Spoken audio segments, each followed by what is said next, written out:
အားလုံးပဲမင်္ဂလာပါဒီနေ့တော့ကျွန်တော်တို့ ਨੇ တဘာဝနဲ့ဆိုင်ရာအင်္ဂလိပ်ဝေါဟာများကိုလေ့လာကြမယ် Arctic ဝေရိုးစွန်းတန်းဒေသ Arctic ဝေရိုးစွန်းဒေသ Beach ကမ်းခြေ Beach ကမ်းခြေ Cave ဂူ Cave ဂူ Cliff ကျောက်ကမ်းပါ Cliff ကျောက်ကမ်းပါ Coast ကမ်းရိုးတန်း Coast ကမ်းရိုးတန်း Countryside မြို့ပြနှင့်ဝေးရာဒေသ Countryside မြို့ပြနှင့်ဝေးရာဒေသ Desert သဲကန္နာရ Desert သဲကန္နာရ Environment ပတ်ဝန်းကျင် Environment ပတ်ဝန်းကျင် Feed လယ်ကွင်း Feed လယ်ကွင်း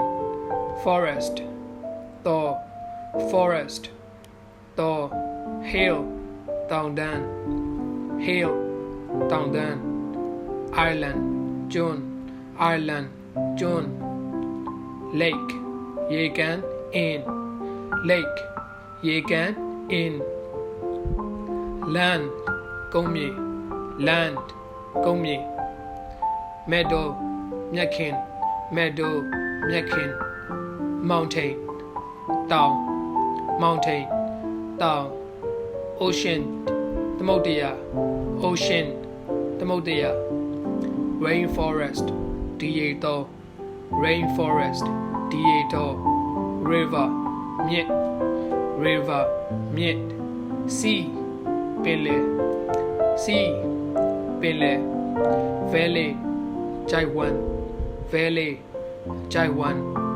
Volcano မီးတောင် Volcano မီးတောင် Wild ရိုင်းဆိုင်သော Wild ရိုင်းဆိုင်သော Arctic ဝေရိုးစွန်းတန်းဒေသ Arctic ဝေရိုးစွန်းဒေသ Beach ကမ်းခြေ Beach ကမ်းခြေ Cave ဂူ Cave ဂူ Cliff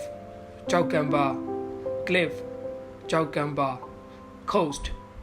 ကမ်းရိုးတန်း Coast ကမ်းရိုးတန်း Countryside မြို့ပြနှင့်ဝေးရာဒေသ Countryside မြို့ပြနှင့်ဝေးရာဒေသ Desert သဲကန္နာရ Desert သဲကန္နာရ Environment ပတ်ဝန်းကျင် Environment ပတ်ဝန်းကျင် Feed လယ်ကွင်း Feed လယ်ကွင်း Forest တော Forest တော Hill တောင်တန်း Hill တောင်တန်း Island ကျွန်း Island ကျွန်း Lake ရေကန် in Lake ရေကန် in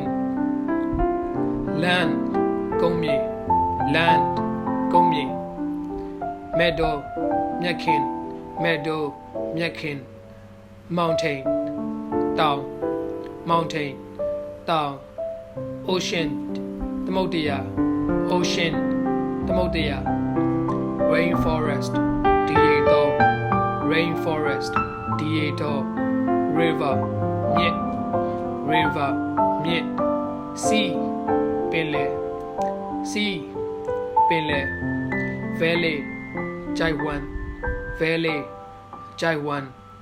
Volcano မီးတောင် Volcano မီးတောင် Wild ရိုင်းဆိုင်သော Wild ရိုင်းဆိုင်သော